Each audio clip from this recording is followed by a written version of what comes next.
పరిశుద్ధ గ్రంథం నుండి మనం మరొక ప్రత్యేకమైన అంశాన్ని పరిశీలిద్దాం ప్రియులారా. ఈరోజు మన అంశం ఏంటంటే, క్రీస్తును గూర్చి మీకేమి తోచుచున్నది, ఆయన ఎవరి కుమారుడు అన్న అంశాన్ని మనం ఈరోజు పరిశీలించే ప్రయత్నం చేద్దాం. అయితే యేసుక్రీస్తు ఈ లోకంలో జీవించిన కాలంలో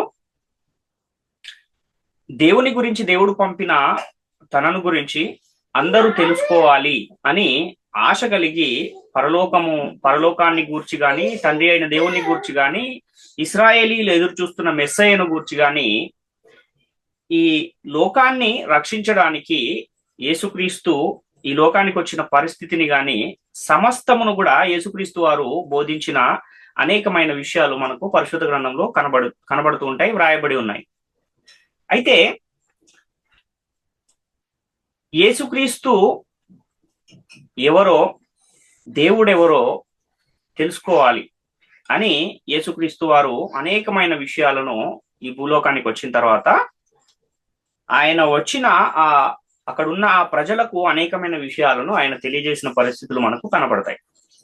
అయితే యేసుక్రీస్తు వారు తండ్రికి ప్రార్థన చేస్తూ చెప్పిన కొన్ని సంగతులను మనం పరిశీలన చేస్తే, యోహాను సువార్త 17వ అధ్యాయంలో 6-7 వచనాలు మనం చూస్తే, లోకము నుండి నీవు నాకు అనుగ్రహించిన మనుషులకు నీ నామమును ప్రత్యక్షపరిచితిని, వారు నీ వారయ్యుండిరి, నీవు వారిని నాకు అనుగ్రహించితివి, వారు నీ వాక్యము గైకొని ఉన్నారు, నీవు నాకు అనుగ్రహించిన మాటలు నేను వారికి ఇచ్చి ఉన్నాను, వారు ఆ మాటలను అంగీకరించి నేను నీ యొద్ద నుండి బయలుదేరి వచ్చి తినని నిజముగా ఎరిగి నీవు నన్ను పంపితివని నమ్మిరి కనుక అని ఇక్కడ యేసుక్రీస్తు వారు తండ్రికి ప్రార్థన చేస్తూ మాట్లాడుతున్న మాటలు మనకు కనబడుతున్నాయి. అంటే ఈ తండ్రి క్రీస్తుని లోకానికి పంపాడని నిజముగా వీళ్ళు తెలుసుకున్నారు అని ఇక్కడ యేసుక్రీస్తు వారు చెప్తున్నారు. అంటే నిజముగా యేసుక్రీస్తును గూర్చిన విషయాలు గాని, పరిశుద్ధాత్మను గూర్చిన విషయాలు గాని, తండ్రి అయిన దేవుణ్ణి గూర్చిన విషయాలు గాని తెలియకపోతే అసలు రక్షణ అనేది మనుషులకు ఉండదు అన్న విషయాన్ని మొదట మనము గ్రహించువారమై ఉండాలి. ఎందుకంటే యోహాను సువార్త 17వ అధ్యాయం 3వ వచనాన్ని మనం చూస్తే, అదే యేసుక్రీస్తు వారి ప్రార్థనలో ఆయన ఇంకొక విషయాన్ని తెలియజేస్తున్న ఆ మాటను కూడా మనం చూడగలిగితే, అద్వితీయ సత్యదేవుడు అయిన నిన్నును నీవు పంపిన యేసుక్రీస్తును ఎరుగుటయే నిత్య జీవము అని ఇక్కడ మనకు ఇంకొక మాట కనబడుతుంది. అంటే ఎవరిని గూర్చి ఎరిగితే మనకు నిత్య జీవం వస్తుంది, ఎవరిని గూర్చి ఎరగకపోతే నిత్య శిక్ష వస్తుంది అన్న ఈ విషయాన్ని మనం చూస్తే, తండ్రిని తండ్రిగా, క్రీస్తును క్రీస్తుగా మనము తెలుసుకోవాలి, ఎరగాలి. అంటే తండ్రి క్రీస్తుని లోకానికి పంపాడు అన్న విషయాన్ని గనక మనము తెలుసుకోకపోతే, తండ్రే క్రీస్తుగా వచ్చాడు అని నేటి కాలంలో అనేకులు బోధిస్తున్నారు, అనేకమైన బోధలు మనకు కనబడుతున్నాయి. అలాంటి విశ్వాసం గనక ఎవరైనా కలిగి ఉంటే అలాంటి వారికి ఏం లేదు అని పరిశుద్ధ గ్రంథం తెలియజేస్తుంది. అంటే రక్షణ అనేదే లేదు అన్న విషయము చాలా స్పష్టంగా ఇక్కడ కనబడుతూ ఉన్న పరిస్థితులు మనం చూస్తున్నాం. అసలు యేసుక్రీస్తు లోకానికి ఎందుకు వచ్చాడు అని మనం ఆలోచిస్తే, నశించిన దానిని వెదికి రక్షించడానికి యేసుక్రీస్తు వారు ఈ లోకానికి వచ్చారు. అంటే పరిచారం చేయించుకొనుటకు ఆయన రాలేదు, కానీ పరిచారము చేయుటకును అనేకులకు ప్రతిగా విమోచన క్రయధనముగా తను తాను అర్పించుకొనుటకు ఆయన ఈ లోకానికి వచ్చాడు అని కూడా మనకు లేఖనాలు కనబడుతూ ఉంటాయి. అందుకని యేసుక్రీస్తు లోకంలో నేనెవరో తెలుసుకోవాలి, జనులు, ఈ ప్రజలంతా నేను ఎవరో తెలుసుకోవాలి, తండ్రి ఎవరో తెలుసుకోవాలన్న ఒక తపన ఆయన బోధించిన ప్రతి బోధలోనూ మనకు కనబడుతూ ఉంటుంది. అయితే అదే క్రమంలో పరిసయ్యులను యేసుక్రీస్తు వారు ఒక ప్రశ్న అడుగుతున్న సందర్భాన్ని మనం చూడగలిగితే, మత్తయి సువార్త 22వ అధ్యాయము 41-42 వచనాల్లో ఈ విధంగా వ్రాయబడింది. మత్తయి సువార్త 22వ అధ్యాయము 41-42 వచనాలు. ఒకప్పుడు పరిసయ్యులు కూడి ఉండగా యేసు వారిని చూచి, క్రీస్తును గూర్చి మీకేమి తోచుచున్నది, ఆయన ఎవరి కుమారుడు అని అడిగెను. వారు ఆయన దావీదు కుమారుడు అని చెప్పిరి అని ఇక్కడ చూస్తున్నాం. అంటే క్రీస్తును గూర్చి మీకేమి తోచుచున్నది, ఆయన ఎవరి కుమారుడు అని యేసుక్రీస్తు వారు పరిసయ్యులను అడుగుతున్న ప్రశ్న మనకి ఇక్కడ కనబడుతుంది. అంటే నేనెవరు అనేది వీళ్ళు నిజంగా తెలుసుకోవాలి, అది తెలుసుకుంటేనే వాళ్లకు నిత్య జీవం వస్తుంది కనుక యేసుక్రీస్తు నేనెవరో ఈ లోకం తెలుసుకోవాలి, ఈ లోకానికి నేనెవరో తెలియజేయాలి అనే ఒక సంకల్పాన్ని కలిగి తండ్రి చేత ఈ లోకానికి పంపబడి ఆ విషయాన్ని తెలియజేసే ఒక తపన, ఆవేదన యేసుక్రీస్తు వారి యొక్క బోధనలలో మనకు ఆయన జీవించిన కాలంలో మనం పరిశీలిస్తే మనకు కనబడుతూ ఉంటుంది. అసలు దేవుడు ఈ సమస్త జనులకు చేసిన వాగ్దానం ఏంటి? ఏ వాగ్దానం చేశాడు అని చూస్తే నిత్య జీవాన్ని అనుగ్రహిస్తాను అనే వాగ్దానాన్ని దేవుడు ఈ లోకములో ఉన్న సమస్త జనులకు చేసినట్లుగా మనకు లేఖనాలు ఉంటాయి. అంటే ఆ నిత్య జీవము ఎవరిలో ఉంది అని మనం ఆలోచిస్తే లేఖన సాక్ష్యాలన్నీ కూడా ఏం చెబుతున్నాయంటే దేవుని కుమారుడైన యేసుక్రీస్తులోనే ఆ నిత్య జీవం అనేది ఉంది అని మనకు లేఖనాలు కనబడుతూ ఉంటాయి. అందుకే యేసుక్రీస్తు ఎవరు అనేది తెలుసుకోవాలి, ఆయన ఎవరి కుమారుడో తెలుసుకోవాలి, ఆయన ఎక్కడి నుంచి వచ్చాడో తెలుసుకోవాలి, ఇక్కడికి రాకముందు ఎక్కడున్నాడు అనేది కూడా తెలుసుకోవాలి. అదే విధంగా ఆయన ఈ లోకానికి వచ్చి ఏం చేశాడు అన్న విషయాన్ని కూడా తెలుసుకోవాల్సిన అవసరం ఉంది. అంటే ఇవి ఏవి తెలియకుండానే నేడు బోధకులుగా ఉండి అనేకమైన బోధలు చేస్తున్న అనేక మంది మనకు కనబడుతూ ఉన్నారు. కాబట్టి ఈ విషయాలన్నీ తెలుసుకుని క్రీస్తును తండ్రిని విశ్వసిస్తేనే మనకు నిత్యజీవం వస్తుంది అన్న విషయాన్ని మొదట ప్రతి విశ్వాసి కూడా గ్రహించవలసిన అవసరం ఉంది. అందుకే యేసుక్రీస్తు పరిచయులను క్రీస్తును గూర్చి మీకేమి తోచుచున్నది అని అడిగిన ప్రశ్నకు వారిచ్చిన సమాధానము మనం చూడగలిగితే ఏం చెబుతున్నారు వాళ్ళు అంటే దావీదు కుమారుడు అని వాళ్ళు సమాధానం చెబుతున్నారు. అందుకే యేసుక్రీస్తు ఏం చెప్పాడు అని అంటే ఆ విషయాన్ని కూడా మనము పరిశీలన చేయగలిగితే, మరి మీరేమో దేవుని కుమారుడేమో ఈయన యేసు మెస్సియా క్రీస్తేమో దావీదు కుమారుడు అని మీరు చెప్తున్నారు, కానీ ఆ దావీదు ఏం చెబుతున్నాడు? నా ప్రభువు అంటున్నాడు. క్రీస్తు నా ప్రభువు అనేమో దావీదు చెబుతున్నాడు. మరి మీరు ఎందుకు దావీదు కుమారుడు యేసుక్రీస్తు అని చెబుతున్నారు అని యేసుక్రీస్తు వారు మరలా ఇంకొక ప్రశ్నను వారిని అడిగిన సందర్భం కూడా మనకు కనబడుతుంది. ఇంకొక సందర్భంలో కూడా తన శిష్యులను యేసుక్రీస్తు అడిగిన ఒక ప్రశ్నను మనము చూడగలిగితే మత్తయి సువార్తలో 16వ అధ్యాయంలో 13 నుంచి మనము 17వ వచనం వరకు ఉన్న ఈ సందర్భాన్ని చూస్తే, మత్తయి సువార్త 16వ అధ్యాయం 13 నుంచి 17 వచనాల వరకున్న ఈ సందర్భం అంతా ఆయన శిష్యులను అడుగుతున్నాడు. యేసు ఫిలిప్పుదైన కైసరయ ప్రాంతములకు వచ్చి మనుష్య కుమారుడు ఎవడని జనులు చెప్పుకొనుచున్నారు అని తన శిష్యులను అడగగా అంటున్నాడు. అంటే అక్కడేమో పరిసయ్యులను ఒక ప్రశ్న అడిగాడు, ఇక్కడేమో తనతో పాటే ఉంటున్న శిష్యులను కూడా ఒక ప్రశ్న అడుగుతున్న పరిస్థితి. జనులు అసలు మనుష్య కుమారుడు ఎవడని చెప్పుకొనుచున్నారు అని అడుగుతున్నాడు. అందుకు వాళ్ళు ఇస్తున్న సమాధానం ఏంటంటే, వారు కొందరు బాప్తిస్మం ఇచ్చి యోహాననియు, కొందరు ఏలియా అనియు, కొందరు ఇర్మియా అనియు, లేక ప్రవక్తలలో ఒకడనియు చెప్పుకొనిచున్నారు అనేది. అందుకు సరే వాళ్ళ సంగతి వదిలేయండి, వారు ఏమైనా అనుకుంటున్నారు, కానీ మీరైతే నేనెవడనని చెప్పుకొనిచున్నారు అని వారిని అడిగాను. అందుకు ఆ 12 మందిలో ఒకడైన పేతురు ఇస్తున్న సమాధానాన్ని మనం చూడగలిగితే, అందుకు సీమోను పేతురు, నీవు సజీవుడవు దేవుని కుమారుడవైన క్రీస్తు అని చెప్పెను. అందుకు యేసు సీమోన్తో ఏమంటున్నాడు అంటే, ఆ పేతురుతో, అందుకు యేసు, సీమోను బర్యోనా, నీవు ధన్యుడవు, పరలోకమందున్న నా తండ్రి ఈ సంగతి నీకు బయలుపరచునే గాని నరులు నీకు బయలుపరచలేదు అంటున్నాడు.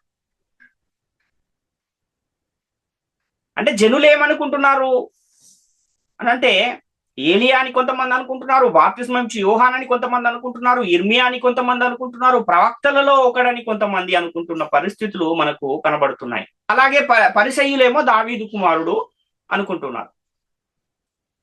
కానీ శిష్యులను అడిగినప్పుడు వాళ్ళు ఇస్తున్న సమాధానాన్ని మనం చూడగలిగితే, పేతురు ఏమంటున్నాడు, నీవు సజీవుడవగు దేవుని కుమారుడవైన క్రీస్తువు అని చెప్పిన ఆ సమాధానము మనకు అక్కడ కనబడుతుంది. కానీ లోకమంతా ఏం నమ్ముతుంది అంటే, మరియ కుమారుడు, యోసేపు కుమారుడు అని నమ్మటమే కాదు, పండగలు చేస్తున్న పరిస్థితి మనకు కనబడుతుంది. సంవత్సరానికి ఒకసారి యేసుక్రీస్తు యొక్క జన్మదినాన్ని పురస్కరించుకుని క్రిస్మస్ పండుగ చేసుకుంటూ అనేకులు ఏం ప్రకటిస్తూ ఉన్నారంటే, క్రీస్తు నేడు పుట్టెను అన్న ఒక ప్రకటనను ప్రకటిస్తున్నారు. అంటే యేసుక్రీస్తు మరియ కుమారుడు అని చెబుతున్నారు బాహాటంగా. కానీ పేతురు, నీవు సజీవుడవగు దేవుని కుమారుడు అయిన క్రీస్తువు అని చెబుతున్నారు. అలా అన్నప్పుడు యేసుక్రీస్తు వారు, అదేంటి పేతురు, నేను మరియ కుమారుని అని చెప్పు, లేకపోతే యోసేపు కుమారుని అని చెప్పు, లేకపోతే దావీదు కుమారుని అని చెప్పు అన్నాడా?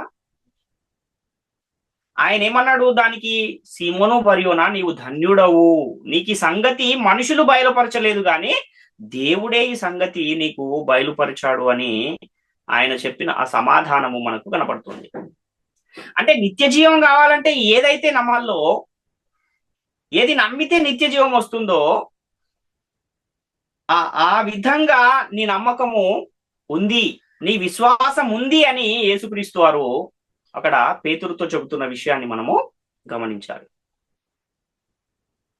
ఇంత చక్కగా నీకు నేను అర్థమయ్యాను కాబట్టి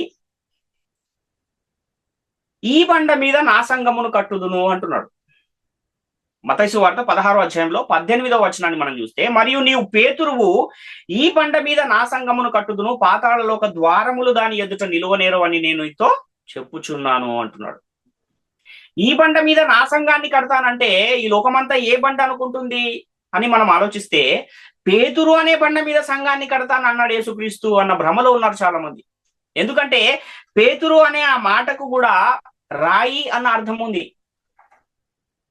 కాబట్టి ఈయన కూడా బండ అంటున్నాడు, బండ అంటే రాయే కదా, కాబట్టి పేతురు అనే బండ మీదనే సంఘాన్ని కట్టాడు అని చాలా మంది అపోహపడుతున్న పరిస్థితులు కూడా కనబడుతున్నాయి. కానీ ఇక్కడ యేసుక్రీస్తు వారి ఉద్దేశం అది కాదు. ఈ బండ మీద నా సంఘాన్ని కడతానంటే యేసుక్రీస్తు సజీవుడగు దేవుని కుమారుడైన క్రీస్తు అనే బండ మీద సంఘాన్ని కడతాను అని చెప్తున్నాడు. ఎందుకంటే విశ్వాసం అనేది రావాలి అని అంటే మొదట వినాలి, వింటే ఏమొస్తుంది? విశ్వాసం వస్తుంది. దేన్ని వింటే విశ్వాసం రావాలంటే యేసుక్రీస్తు దేవుని కుమారుడు అని విన్న ఆ వాక్యంతో విశ్వాసం అనేది రావాలి. కనుక ఆ బండ మీద, యేసుక్రీస్తు సజీవుడగు దేవుని కుమారుడైన క్రీస్తు అనే బండ మీద నా సంఘాన్ని కడతాను అని పేతురుతో యేసుక్రీస్తు వారు చెప్పిన ఆ మాట మనము చూస్తూ ఉన్నాం.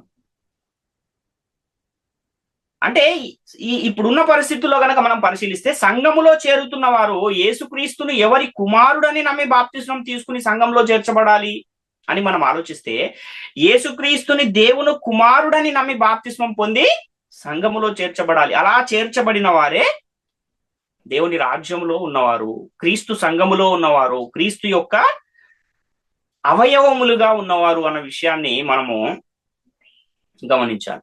అంటే నిత్య జీవం కావాలంటే దేన్నైతే నమ్మి బాప్తిస్మం తీసుకోవాలో ఆ నమ్మకం విషయంలోనే అపవాది ఏం చేస్తున్నాడంటే బోధంతా తారుమారు చేసేసి ఆ యేసును గురించి నీకు తెలియకూడదు, అందుకే మరియ కుమారుడని నమ్మాలి, యోసేపు కుమారుడని నమ్మాలి, దావీదు కుమారుడని నమ్మాలి అని అనేకులకు నిత్య జీవం నుండి దూరం చేస్తూ నాశనానికి నడిపిస్తున్న పరిస్థితులు మనకు కనబడుతున్నాయి. అంటే నిత్య జీవం కావాలంటే ఏ విశ్వాసం అయితే ఉండాలో ఆ విశ్వాసంలో లేకుండా చేసి అపవాది కుయుక్తితో అనేకులను దారి తప్పిస్తున్న పరిస్థితులు మనకు నేటి కాలంలో కనబడుతూ ఉన్నాయి. పరిశుద్ధ గ్రంథంలో కూడా ఎక్కడా కూడా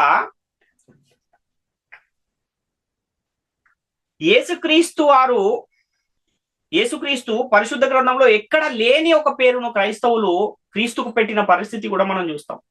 అంటే యేసుక్రీస్తు వారికి పెట్టిన పేరు యేసు అన్న పేరును మనకు పరిశుద్ధ గ్రంథం తెలియజేస్తుంది, క్రీస్తు అన్న పేరును కూడా పరిశుద్ధ గ్రంథం తెలియజేస్తుంది, మెస్సియా అన్న పేరును కూడా పరిశుద్ధ గ్రంథం తెలియజేస్తుంది. కానీ నేటి కాలంలో క్రైస్తవులందరూ యేసుక్రీస్తుకి ఇంకొక నామకరణం చేశారు. అదేంటంటే యేసయ్య అన్న పేరు మరి ఎక్కడి నుంచి వచ్చిందో గానీ అది వచ్చి క్రైస్తవ సమాజంలో పాతుకుపోయిన పరిస్థితి నేటి కాలంలో మనం చూస్తున్నాం. యేసుక్రీస్తు మనకు అయ్యనా అంటే తండ్రి మనకి ఏమైనా యేసుక్రీస్తు అంటే యేసుక్రీస్తు మనకు అయ్య కాదు, అన్న, జ్యేష్ఠ సహోదరుడు అని పరిశుద్ధ గ్రంథము చాలా స్పష్టంగా తెలియజేస్తున్న పరిస్థితులు మనకు కనబడుతున్నాయి. యేసుక్రీస్తు వారే స్వయంగా చెబుతున్న ఒక మాటను మనం చూడగలిగితే యోహాను సువార్త 20వ అధ్యాయం 17వ వచనంలో, యేసు ఆమెతో, నేను ఇంకను తండ్రి యొద్దకు ఎక్కిపోలేదు గనక నన్ను ముట్టుకొనవద్దు, అయితే నా సహోదరుల యొద్దకు వెళ్ళి నా తండ్రియు మీ తండ్రియు నా దేవుడును మీ దేవుడును అయిన వాని యొద్దకు ఎక్కిపోవుచున్నానని వారితో చెప్పుమనెను అని ఇక్కడ యేసుక్రీస్తు వారే స్వయంగా చెబుతున్న మాట మనకు కనబడుతుంది. ఏం చెబుతున్నాడంటే నా సహోదరుల యొద్దకు వెళ్ళి వారితో ఏం చెబుతావు అంటే నా తండ్రి మీ తండ్రి అయిన వాని యొద్దకు ఎక్కిపోవచ్చున్నాను అంటున్నాడు. నా సహోదరులను ఎవరిని అంటున్నాడు? ఆయన శిష్యులను సహోదరులు అంటున్నాడు. నా కొడుకులకు వెళ్ళి చెప్పు అనలేదు మరియతో, నా సహోదరుల యొద్దకు వెళ్ళి చెప్పు అంటున్నాడు. అంటేనే అక్కడ మనము అర్థం చేసుకోవాల్సిన విషయం ఏంటంటే యేసుక్రీస్తు మనకు సహోదరుడు అవుతాడు, అన్న అవుతాడు అన్న విషయం మనకు అర్థమవుతుంది. అంతేకాకుండా నా తండ్రి మీ తండ్రి, మీకు తండ్రి ఒక్కడే నాకు తండ్రి ఒక్కడే, ఆయన పరలోకమందున్న దేవుడు అని యేసుక్రీస్తు వారు చెప్పిన ఈ మాటను బట్టి కూడా మనం చూస్తే మనకంటే ముందే పరలోకములో ఆత్మగా ఉన్న యేసుక్రీస్తు మనకు అప్పుడు ఏమవుతాడంటే అందరికంటే పెద్దవాడు, ఆయన జ్యేష్ఠుడు అన్న విషయం మనకు అర్థమవుతుంది. కాబట్టి ఆయన జ్యేష్ఠ సహోదరుడుగా పరిశుద్ధ గ్రంథం పరిచయం చేసింది. కాబట్టి యేసుక్రీస్తు శిష్యులు సహోదరుడు అన్నప్పుడు జగత్తు పునాది వేయబడక మునుపే మన నిమిత్తము నియమింపబడిన యేసుక్రీస్తు మనకి ఏమవుతాడు అనంటే మనకు అన్న అవుతాడు అన్న విషయాన్ని మనము గమనించాలి. అంటే యేసుక్రీస్తుకి ఎవరైతే తండ్రో మనకు కూడా ఆయనే తండ్రి. మనందరికంటే ముందు యేసుక్రీస్తు వారు దేవుని కుమారుడుగా ఉన్నారు కనుక యేసుక్రీస్తు మనకు ఏమవుతాడంటే పెద్దన్న అవుతాడు, జ్యేష్ఠ సహోదరుడు అవుతాడు తప్ప ఆయన మనకేం కాడు, తండ్రి కాడు అన్న విషయాన్ని మొదట మనము గ్రహించాలి. కానీ నేటి కాలంలో ఎలాంటి పరిస్థితులు ఉన్నాయంటే యేసుక్రీస్తును తండ్రి అని నమ్మేవారే చాలా ఎక్కువ మంది కనబడుతూ ఉన్నారు. అంటే లేఖనాధారం లేని విషయాలే ఎక్కువ ప్రాచుర్యంలో నేటి కాలంలో ఉన్నాయి అన్న విషయాన్ని మనము గమనించవలసిన అవసరం ఉంది. అందుకే అపవాది కూడా ఏం చేస్తుంటాడంటే నీవు భక్తిగా ఉన్నట్టే ఉండు, ప్రతివారం సంఘానికి వెళ్ళు, పాటలు పాడు, దేవుణ్ణి ఆరాధించు, అన్ని చేయగాని ఏదైతే నీకు నిత్య జీవం ఇస్తుందో ఆ వాక్యం మాత్రం నీకు తెలియకుండా ఉండడానికి సాయశక్తులా ప్రయత్నిస్తూ కుయుక్తితో వాక్యాన్ని కలిపి చెరిపేసి అనేకుల యొక్క విశ్వాసాన్ని పాడు చేస్తూ ఉన్న పరిస్థితులు మనకు కనబడుతున్నాయి. అంటే ఇప్పుడు గణిత సిద్ధాంతాన్ని మనం గనక పరిశీలన చేస్తే ఏదైనా ఒక సూత్రము ఉందనుకోండి, ఒక లెక్క చేయాలి అని అన్నప్పుడు ఆ లెక్కకు ఒక సూత్రం ఉంటుంది. ఇప్పుడు a+b² = a²+b² + -2ab ఇది సూత్రం.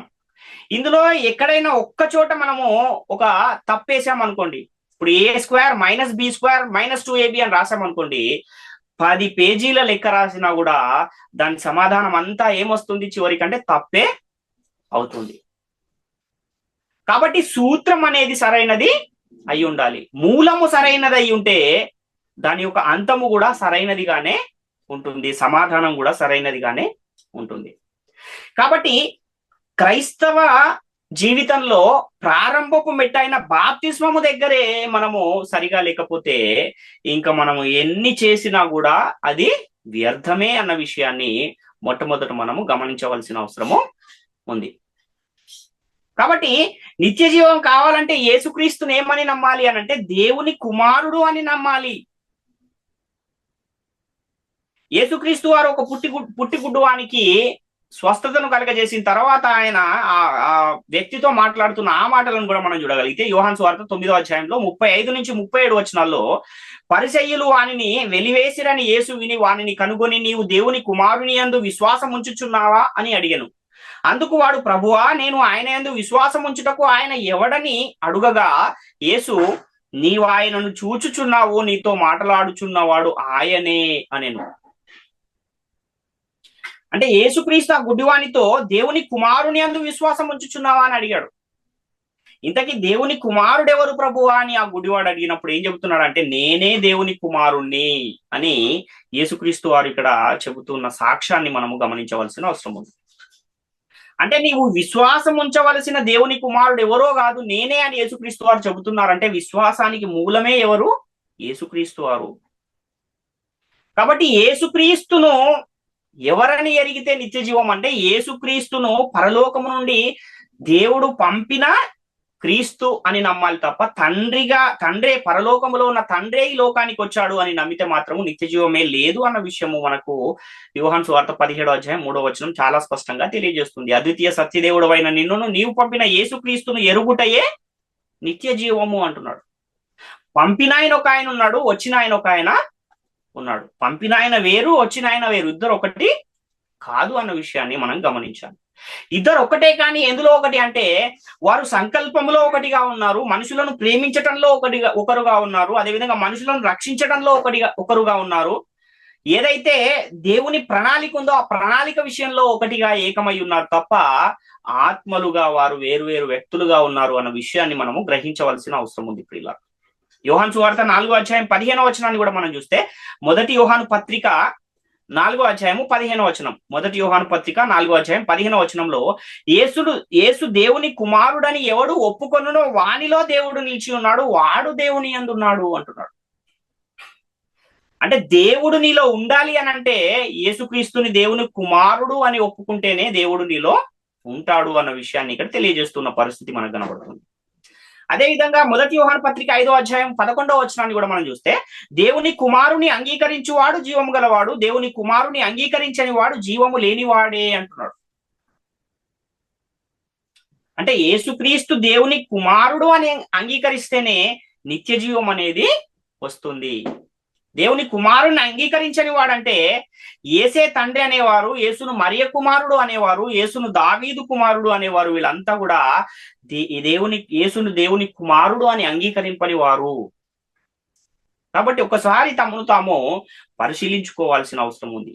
ఏ వాక్యాన్ని నమ్ముతున్నాం? సత్యవాక్యంలోనే ఉన్నామా లేదా, సర్వసత్యంలోనే ఉన్నామా లేదా అన్న విషయాన్ని ప్రతి ఒక్కరు కూడా పరిశీలించుకోవాల్సిన అవసరం ఉంది అన్న విషయాన్ని గమనించాలి ప్రియులారా. మొదటి యోహాను పత్రిక 2వ అధ్యాయం 22వ వచనాన్ని కూడా మనం చూస్తే, యేసు క్రీస్తు కాడని చెప్పువాడు తప్ప ఎవడబద్ధికుడు, తండ్రిని కుమారుని ఒప్పుకొనని వీడే క్రీస్తు విరోధి అంటున్నాడు. అంటే తండ్రిని తండ్రిగా ఒప్పుకోవాలి, కుమారుని కుమారుడుగా ఒప్పుకోవాలి. తండ్రే కుమారుడుగా వచ్చాడని ఎవరైతే నమ్ముతున్నారో వారిని పరిశుద్ధ గ్రంథం ఏమని చెబుతుంది అంటే క్రీస్తు విరోధులు అని చెబుతున్న సందర్భము మనకు కనబడుతుంది. మొదటి యోహాను పత్రిక 4వ అధ్యాయం 2వ వచనాన్ని కూడా మనం చూస్తే, యేసుక్రీస్తు శరీరధారి అయి వచ్చనని ఏ ఆత్మ ఒప్పుకొనునో అది దేవుని సంబంధమైనది. యేసుక్రీస్తు శరీరధారిగా వచ్చాడని ఒప్పుకోవాలి తప్ప పరలోకమందున్న తండ్రే శరీరాన్ని ధరించుకుని వచ్చాడని ఒప్పుకుంటే అది వాక్యానుసారమైనది కాదు అన్న విషయాన్ని మనం గమనించాలి. మొదటి యోహాను పత్రిక 5వ అధ్యాయం 20వ వచనాన్ని కూడా చూస్తే, మనము దేవుని కుమారుడైన యేసుక్రీస్తునందున్న వారమై సత్యవంతుని అందున్నాము, ఆయనే నిజమైన దేవుడును నిత్య జీవమును అయ్యున్నాడు. మనము దేవుని కుమారుడైన యేసుక్రీస్తునందు ఉంటేనే సత్యవంతుని అందుంటాం. ఆ సత్యవంతుడే నిజమైన దేవుడు, నిత్య జీవమునై ఉన్నాడు అని ఇక్కడ కనబడుతున్న ఈ వాక్యాన్ని మనం ఆలోచిస్తే, దేవుని కుమారుడైన యేసుక్రీస్తునందు ఉంటేనే సత్యవంతుని యందు ఉంటాము అన్న విషయాన్ని ఇక్కడ చాలా స్పష్టంగా తెలియజేస్తున్న పరిస్థితి మనకు కనబడుతుంది. అందుకే ఆ సత్యవంతుడైన దేవుణ్ణి ఎరగాలనే దేవుని కుమారుడైన క్రీస్తు వచ్చి మనకు వివేకమును అనుగ్రహించాడు అన్నమాట కూడా ఇదే మొదటి యోహాను పత్రిక 5వ అధ్యాయం 19వ వచనంలో మనకు కనబడుతుంది.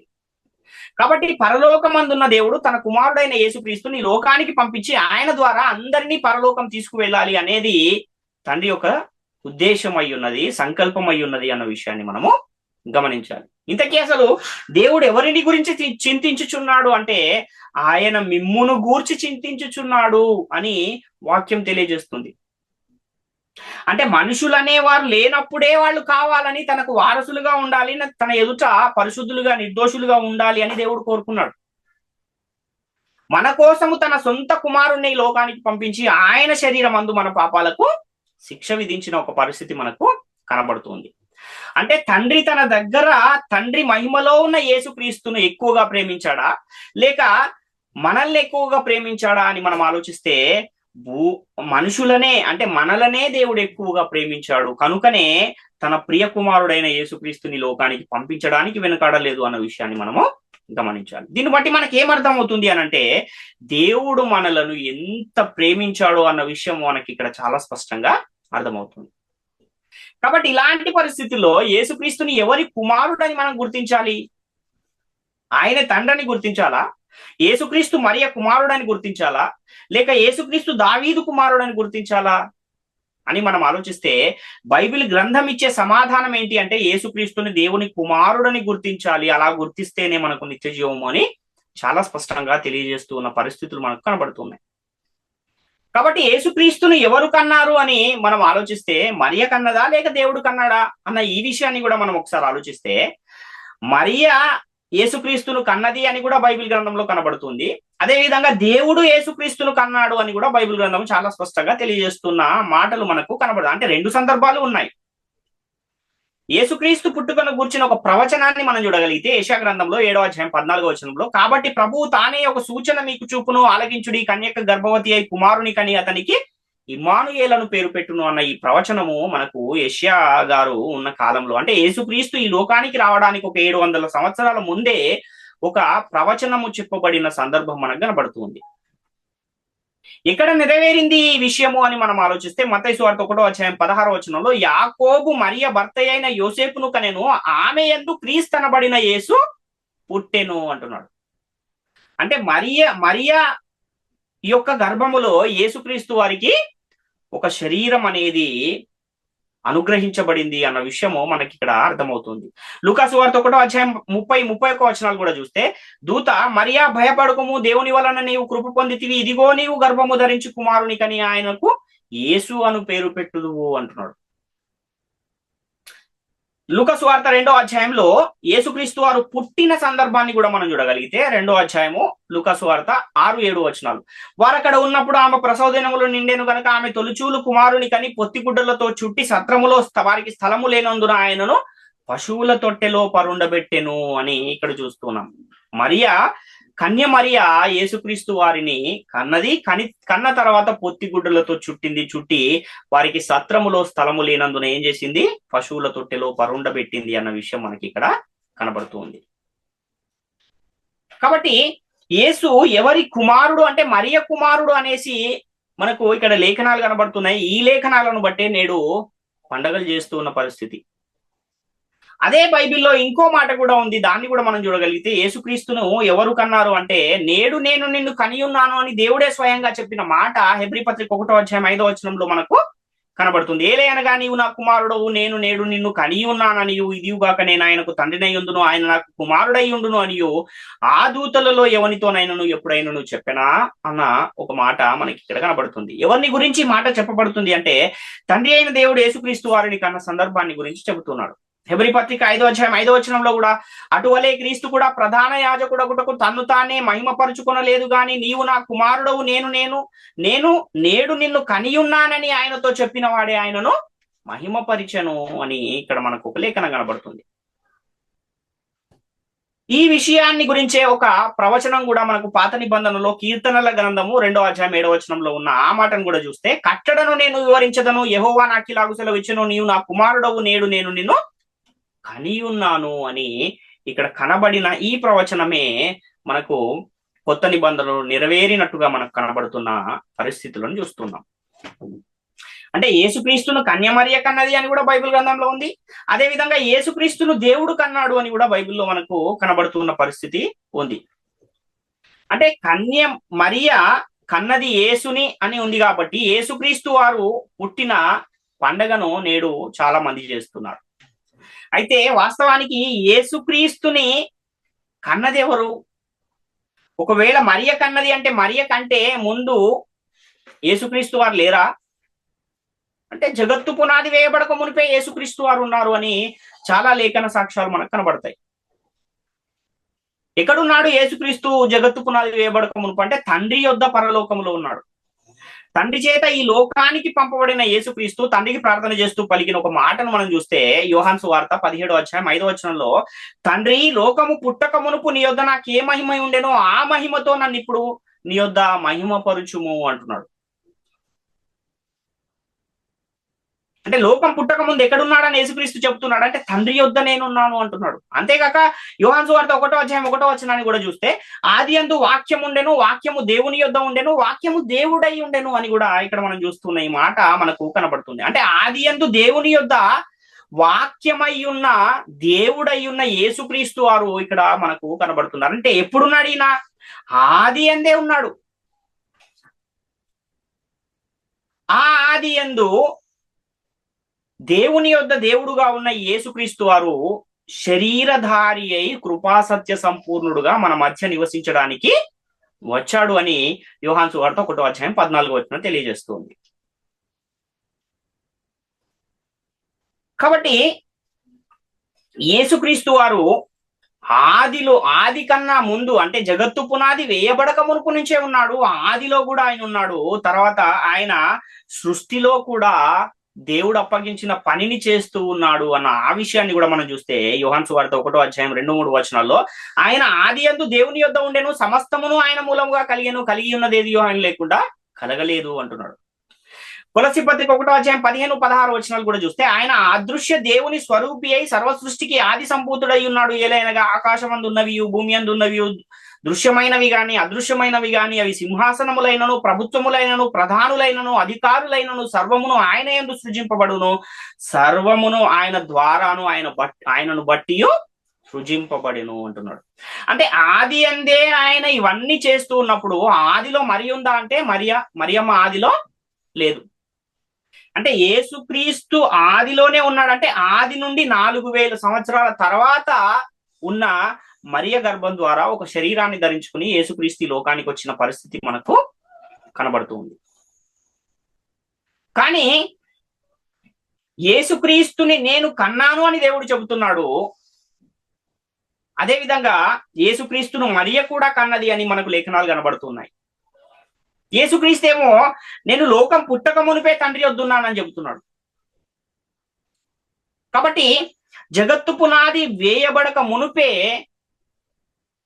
యేసుక్రీస్తు ఉన్నాను అని ఆయన సాక్ష్యం ఇస్తున్నాడు. అదే విధముగా దేవుడు కూడా ఆయనను నేను కన్నాను అని చెబుతున్న సందర్భాలు కనబడుతున్నాయి. ఇంకా చాలా లేఖనాలు యేసుక్రీస్తు వారిని తండ్రి అయిన దేవుడు కన్నాడు అని ఉన్న లేఖనాలు మనకు చాలా ఉన్నాయి. సామెతల గ్రంథంలో కూడా 8:22-30 చాలా విషయాలు అక్కడ మనకు కనబడతాయి. సృష్టి ఆరంభమున తన కార్యములలో ప్రథమమైన దానిగా యెహోవా నన్ను కలగజేసెను. అనాది కాలం మొదలుకొని మొదటి నుండి భూమి ఉత్పత్తి అయిన కాలమునకు పూర్వం నేను నియమింపబడితిని. ప్రవాహ జలములు లేనప్పుడు, నీళ్లతో నిండిన ఊటలు లేనప్పుడు నేను పుట్టి తిని. పర్వతములు స్థాపింపబడము పడక మునుపు, కొండలు పుట్టక మునుపు, భూమిని దాని మైదానములు ఆయన చేయక మునుపు, నేల మట్టిని రవంతయు సృష్టింపక మునుపు నేను పుట్టి తిని అని యేసుక్రీస్తు వారు చెబుతున్న ఈ మాటలు మనకు కనబడుతున్నాయి. అంటే దేవుడు మనల్ని ఎప్పుడు ఏర్పరచుకున్నాడు, ఎవరిలో ఏర్పరచుకున్నాడు అంటే జగత్తు పునాది వేయబడక మునిపే యేసుక్రీస్తులో ప్రేమ చేత మనల్ని ఏర్పరచుకున్న ఒక సందర్భం కూడా మనకు ఎఫెసీ పత్రికలో 1:6 కనబడుతుంది. మొదటి పేతురు 1:20 కూడా చూస్తే ఆయన జగత్తు పునాది వేయబడక మునుపే నియమింపబడెను గాని తన మృతులలో నుండి లేపి తనకు మహిమనిచ్చిన దేవుని ఎడల తన ద్వారా విశ్వాసులైన మీ నిమిత్తము కడవరి కాలములు యందు ఆయన ప్రత్యక్షపరచబడెను అని ఇక్కడ మనం చూస్తున్నాం. అంటే యేసుక్రీస్తు నియమించబడ్డాడు. ఎప్పుడు నియమించబడ్డాడు? జగత్తి పునాది వేయబడక మునిపే ఆయన నియమింపబడ్డాడు. కాబట్టి మరియ ముందా యేసుక్రీస్తు ముందా అంటే మరియ కంటే యేసుక్రీస్తు వారే ముందు, ఆ తర్వాతే మరి వచ్చింది. మరి జగత్తు పునాది కన్నా మునిపే పరలోకంలో తండ్రి దగ్గర ఉన్న యేసుక్రీస్తుని మరి ఎలా కన్నది అన్న ప్రశ్న ఒకవేళ వస్తే, దేవుడు యేసుక్రీస్తుని నేను కన్నాడు అంటున్నాడు, మరియు మరియ కూడా నేను కన్నాను అంటుంది. ఒకే మనిషిని ఇద్దరు కనడం ఇదేలా సాధ్యము అన్న ఆ విషయాన్ని కూడా మనం ఆలోచిస్తే, యేసుక్రీస్తు మరియ కుమారుడా దేవుని కుమారుడా అంటే రెండూ ఉన్నాయి. మరియ కుమారుడు అని వాక్యం చెబుతుంది, దేవుని కుమారుడు అని కూడా వాక్యం చెబుతుంది. మరియకు కుమారుడు దేవునికి కుమారుడు ఎలా అవుతాడు? కాబట్టి మరియ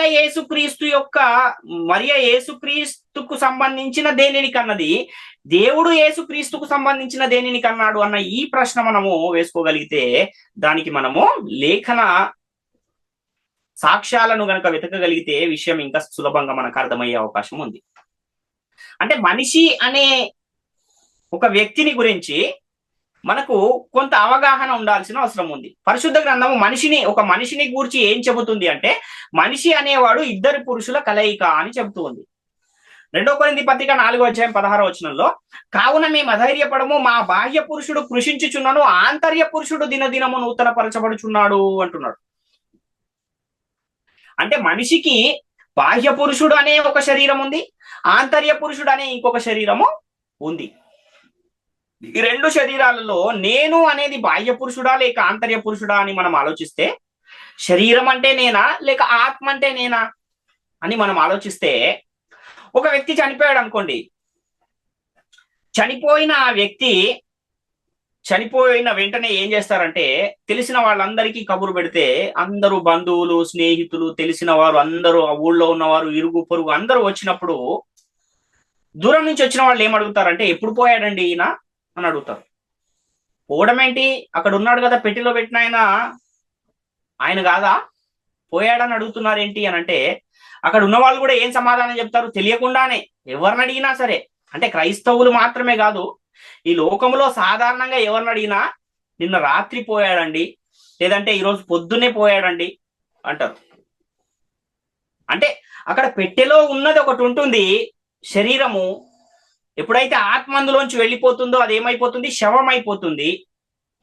అంటే ఆ శరీరములో కొన్ని దినములు నివాసం ఉండడానికి ఒక ఆయన వచ్చాడు, ఆయననే ఆత్మ, ఆయననే ఆంతర్య పురుషుడు, మనిషి అంటే ఆయనే అన్న ఆ విషయాన్ని మనము గమనించవలసిన అవసరం ఉంది. మరి శరీరం ఏంటి అని అంటే, కొన్ని రోజులు నివాసం ఉండడానికి ఆ వ్యక్తికి, ఆ ఆత్మకు ఇయ్యబడిన ఒక నివాసము, ఒక గుడారము అన్న విషయము చాలా స్పష్టంగా మనకు అర్థమవుతుంది. కాబట్టి నేను అనేదే ఆత్మ, శరీరము కాదు. శరీరం అనేది, శరీరానికి దేవుడు తీర్పు తీర్చేశాడు, నీవు మన్నే గనక మన్నైపోతావు అని తీర్పు తీర్చేశాడు. కాబట్టి ఎప్పుడైతే ఎన్ని రోజులైతే ఆత్మ ఆ శరీరములో నివాసం ఉంటుందో అంతవరకే ఆ శరీరం అనేది భూమి మీద ఉంటుంది. ఎప్పుడైతే ఆ శరీరంలో నుంచి ఆత్మ వెళ్ళిపోతుందో అప్పుడు ఆ శరీరాన్ని ఏం చేస్తారు, మహా అయితే 1 రోజు లేదంటే 2 రోజుల తర్వాత తీసుకెళ్లి సమాధి చేసేస్తారు, మట్టిలో పూజ చేసే పరిస్థితి మనకు కనబడుతుంది. కాబట్టి మనిషికున్న ఈ 2 శరీరాలలో మరియ ఏ శరీరాన్ని కన్నది, దేవుడు ఏ శరీరాన్ని కన్నాడు అని మనము ఆలోచించాలి. దానికన్నా ముందు అసలు కనటం అంటే ఏంటి అని మనం ఆలోచిస్తే, వేరుపరచబడటము. కనటము అంటే కొంత జీవము స్వతంత్రంగా జీవించడానికి వేరుపరచబడటాన్నే కనటము అన్న ఒక మాటతో తెలియజేస్తున్న పరిస్థితి మనకు కనబడుతుంది. అంటే దేవుని నుండి ఏం విడిపోయింది, మరియ నుండి ఏం విడిపోయింది అని మనం ఆలోచిస్తే, దేవుని శక్తి వలన మరియ గర్భంలోనికి యేసుక్రీస్తు ఆత్మ ప్రవేశపెట్టబడింది. పరిశుద్ధాత్మ శక్తి, సర్వోన్నతిని శక్తి నిన్ను కమ్ముకొనును అన్న మాట మనకు లూకాసు వార్తలో కనబడుతుంది. కాబట్టి ఆ సర్వోన్నతిని శక్తి కమ్ముకున్నప్పుడు పరలోకములో ఆత్మగా ఉన్న యేసుక్రీస్తు వారి ఆత్మ మరియ గర్భములోనికి ప్రవేశపెట్టబడినప్పుడు ఆ మరియ గర్భములో ఆ యేసుక్రీస్తు వారి యొక్క ఆత్మకు శరీరం అనేది అమర్చబడింది అన్న విషయాన్ని మనం గమనించాలి. ఒక శరీరము మరియ గర్భంలో యేసుక్రీస్తు వారి ఆత్మకు సిద్ధపరచబడిన ఒక సందర్భాన్ని మనము చూస్తున్నాం. కాబట్టి యేసుక్రీస్తుని లోకానికి దేవుడు ఏం చేశాడు, పంపించాడు. యెషయా గ్రంథము 48వ అధ్యాయము 16వ వచనాన్ని మనం చూస్తే, ఆది నుండి నేను రహస్యముగా మాట్లాడిన వాడను కాను, అది పుట్టిన కాలం మొదలుకుని నేను అక్కడ నున్నవాడను, ఇప్పుడు ప్రభువు యెహోవాయు ఆయన ఆత్మయు నన్ను పంపెను అంటున్నాడు. గలతీ పత్రిక 4వ అధ్యాయం 4వ వచనాన్ని కూడా చూస్తే, అయితే కాలము పరిపూర్ణమైనప్పుడు దేవుడు తన కుమారుని పంపెను, ఆయన స్త్రీ యందు పుట్టి అంటున్నాడు. అంటే ఒక కాలం ఉంది, ఆ కాలం ఎప్పుడైతే వచ్చిందో, కాలములు సమయములు తండ్రి స్వాధీనం అందున్నాయి కనుక ఏ కాలములోనైతే ఆయన రావాలని తండ్రి సంకల్పించాడో ఆ కాలము వచ్చినప్పుడు, సంపూర్ణమైనప్పుడు, పరిపూర్ణమైనప్పుడు దేవుడు ఏం చేశాడంటే యేసుక్రీస్తు యొక్క ఆత్మను మరియ గర్భంలో ప్రవేశపెడితే ఆ మరియ గర్భంలో యేసుక్రీస్తు వారి ఆత్మకు శరీరం అనేది అమర్చబడింది, శరీరము సిద్ధపరచబడింది అన్న విషయాన్ని మనము గ్రహించాలి. అంటే క్రీస్తు స్త్రీ యందు పుట్టి, అంటే దేవుడు పంపగా యేసుక్రీస్తు మరియ గర్భంలో ఒక శరీరాన్ని ధరించుకుని లోకానికి వచ్చాడు. అందుకే యేసుక్రీస్తు వారిని గురించి హెబ్రీ పత్రిక 10వ అధ్యాయం 5వ వచనంలో కూడా ఆయన ఈ లోకమందు ప్రవేశించినప్పుడు ఇలాగు చెప్పుచున్నాడు అన్నమాట కూడా మనకు కనబడుతుంది. అందుకే యేసుక్రీస్తు వారు ఈ లోకంలో పుట్టాడా, ఈ లోకానికి వచ్చాడా అంటే ఆయన ఈ లోకంలో పుట్టలేదు, ఈ లోకానికి వచ్చాడు. ఆల్రెడీ ఈ లోకంలో పుట్టక ముందే పరలోకంలో ఉన్నాడు. పరలోకంలో ఉన్న ఆయన ఈ లోకానికి వచ్చాడు. రావడానికి ఆయనకు ఒక శరీరం అవసరమైంది. ఎందుకంటే భూలోకానికి ఎవరు రావాలన్నా ఏం కావాలి, రక్త మాంసములు గల శరీరము కావాలి. శరీరం లేకుండా ఎవరు కూడా రాలేరు. కాబట్టి దేవుడు యేసుక్రీస్తు అనే ఆత్మకు మరియ గర్భంలో ఏం చేశాడంటే ఒక శరీరాన్ని అమర్చిన ఒక పరిస్థితి మనకు కనబడుతూ ఉంది. కాబట్టి దేవుడు దేవుని కుమారుణ్ణి ఈ లోకానికి దేవుడు పంపిన ఒక పరిస్థితి మనకు కనబడుతుంది. అందుకే యేసుక్రీస్తు వారు ఏం చెబుతున్నారంటే, జీవము గల తండ్రి నన్ను పంపెను అంటున్నాడు. నా జీవానికి మూలము తండ్రి అని యేసుక్రీస్తు వారు చెబుతున్న పరిస్థితి మనకు కనబడుతుంది. యోహాను సువార్త 6:57 చూస్తే, జీవము గల తండ్రి నన్ను పంపెను గనుక నేను నా తండ్రి మూలముగా జీవించుచున్నట్టే నన్ను తినువాడును నా మూలముగా జీవించును అంటున్నాడు. అంటే మనం ఎలాగైతే పుట్టినప్పుడు మన జీవానికి మూలము మన తండ్రులు ఎలాగైతే ఉన్నారో, యేసుక్రీస్తు వారి యొక్క జీవానికి మూలం ఎవరంటే పరలోకమందున్న ఆ దేవుడు అన్న విషయాన్ని ఇక్కడ యేసుక్రీస్తు వారు చాలా స్పష్టంగా తెలియజేస్తూ ఉన్నారు. యోహాను సువార్త 7:29 కూడా మనం చూస్తే, నేను ఆయన యుద్ధ నుండి వచ్చి తిని ఆయన నన్ను పంపెను గనక నేను ఆయనను ఎరుగుదును అని బిగ్గరగా చెప్పెను. యోహాను సువార్త 8:42 కూడా మనం చూస్తే, యేసు వారితో ఇట్లా నేను దేవుడు మీ తండ్రి అయిన ఎడల మీరు నన్ను ప్రేమింతురు, నేను దేవుని యుద్ధ నుండి బయలుదేరి వచ్చి ఉన్నాను, నా అంతటా నేనే వచ్చి ఉండలేదు, ఆయన నన్ను పంపెను అంటున్నాడు. కాబట్టి ఇంకా అనేకమైన విషయాలు యేసుక్రీస్తు వారి లోకానికి వచ్చారు అని మనకు చాలా లేఖనాలు కనబడతాయి. యేసుక్రీస్తు వారిని గురించే దేవుడిచ్చిన సాక్ష్యాన్ని కూడా మనం చూడగలిగితే, మత్తయి సువార్తలో 3:16-17 యేసుక్రీస్తు బాప్తిసం పొంది బయటకు వస్తున్నప్పుడు, ఈయన నా ప్రియ కుమారుడు, ఈయన యందు నేను ఆనందించుచున్నాను అని ఒక శబ్దము ఆకాశము నుండి వచ్చిన పరిస్థితి మనకు కనబడుతుంది.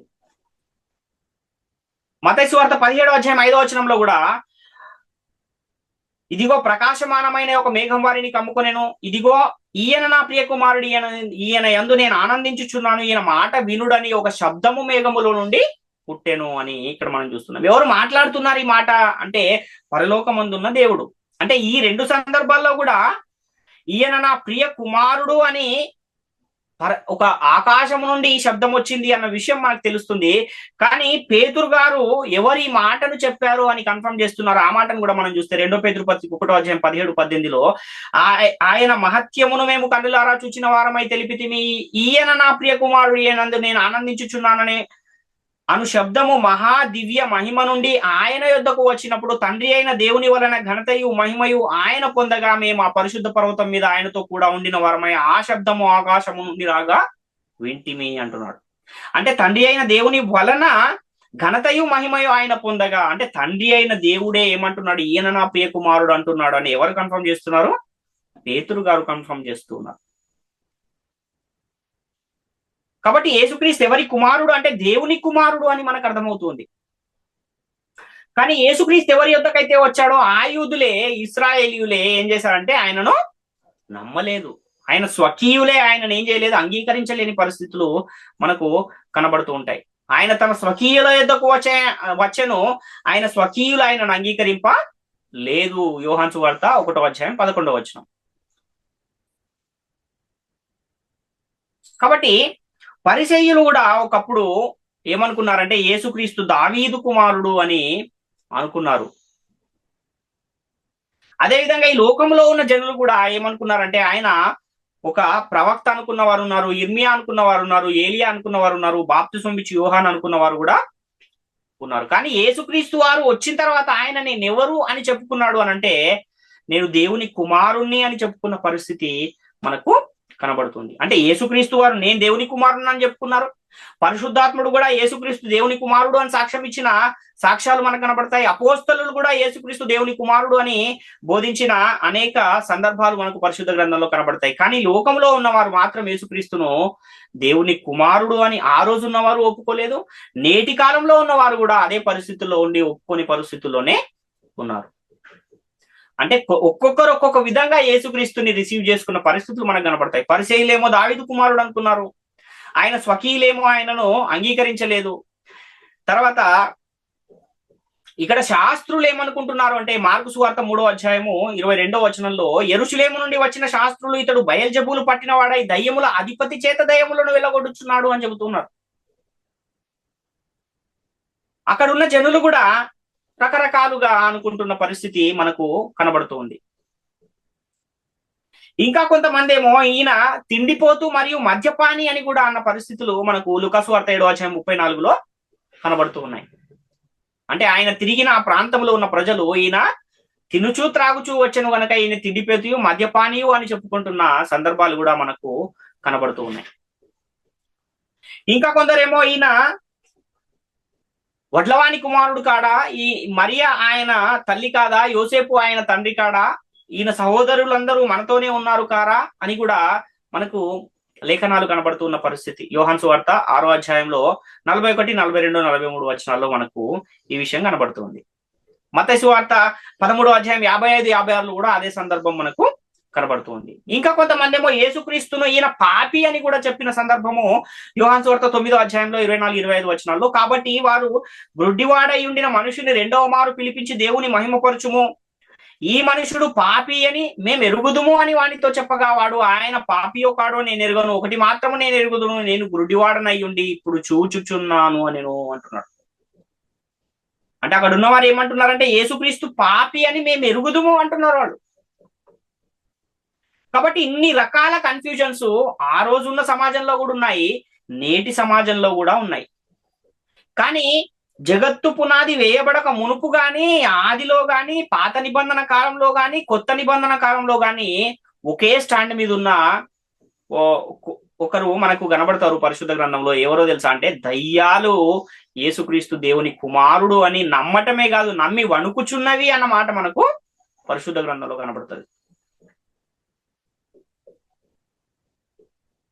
అంటే యేసు దేవుని కుమారుడని నమ్మకుండా యేసు మరియ కుమారుడని నమ్మి ఒకవేళ బాప్తిజం తీసుకుంటే అలాంటి వాళ్ళు, దావీదు కుమారుడని నమ్మి బాప్తిజం తీసుకున్న అలాంటి వాళ్ళు, లేదా ఇంకా మరియ కుమారుడు, యోసేపు కుమారుడు ఇలాంటి విశ్వాసం మీద గనక ఒకవేళ బాప్తిజం తీసుకుంటే అలాంటి వాళ్ళందరూ ఎక్కడికి వెళ్ళిపోతారంటే, ధనవంతుడు ఎలాగైతే చనిపోయి సమాధి చేయబడి పాతి పెట్టబడి ఒక క్షణంలోనే పాతాళంలోని అగ్ని జ్వాలల్లో ఎలాగైతే బాధపడుతున్నాడో అలాంటి పరిస్థితుల్లోనికి వెళ్ళిపోయే పరిస్థితి ఉంది అని పరిశుద్ధ గ్రంథం హెచ్చరిస్తూ ఉంది. కాబట్టి ఈ విషయాలన్నీ ప్రకటిస్తూ ఉన్నాము అనంటే, ఈ విషయాలన్నీ తెలియజేస్తూ ఉన్నామంటే, ఎందుకు ఈ విషయాలన్నీ మనం ప్రకటిస్తూ ఉన్నాము అంటే, అగ్నిలో నుండి లాగినట్టు కొందరినైనా రక్షించాలనే సదుద్దేశంతోనే ఈ విషయాలను మీ ముందుకు తీసుకువస్తూ ఉన్నామన్న విషయాన్ని గమనించాలి. ఎవరినో నిందించడానికి, లేదంటే ఈ విషయాలన్నీ మాకే తెలుసు ఇంకెవరికి తెలియవు అని ఉద్దేశంతో కాదు. కానీ బైబిల్ గ్రంథం ఏం తెలియజేస్తుంది, రక్షణ కావాలంటే ఏది నమ్మాలి, యేసుక్రీస్తుని ఏమని నమ్మాలి అని పరిశుద్ధ గ్రంథం తెలియజేస్తుంది అన్న ఈ విషయాలను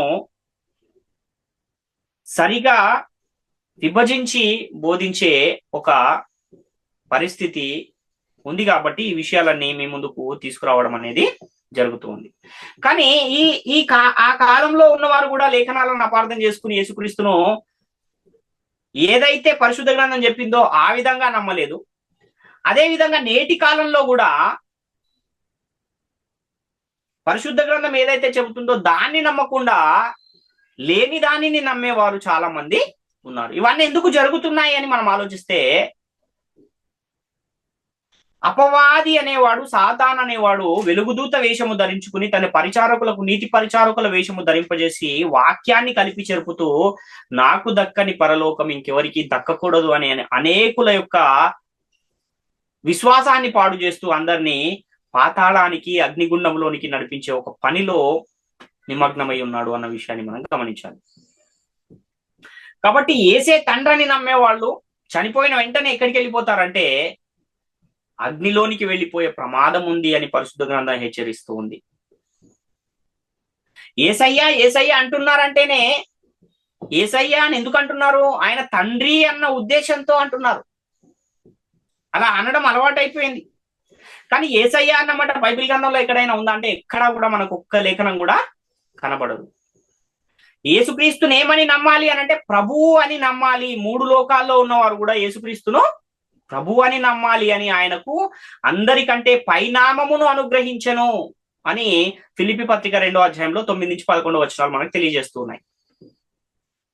అపోస్తుల కార్యాలు 10వ అధ్యాయం 36లో కూడా యేసుక్రీస్తు అందరికీ ప్రభువు అని మనకు అక్కడ లేఖనం కనబడుతుంది. కాబట్టి 3 లోకాల్లో ఉన్నవారు యేసును ప్రభువు అని ఒప్పుకోవాలి. భూమి మీద ఉన్నవారు కూడా యేసుక్రీస్తును ప్రభువు అని, దేవుని కుమారుడని నమ్మి బాప్తిసం పొందాలి. అలా నమ్మిన వారికే నిత్య జీవం అనేది అనుగ్రహించబడుతుంది అని పరిశుద్ధ గ్రంథం తెలియజేస్తుంది.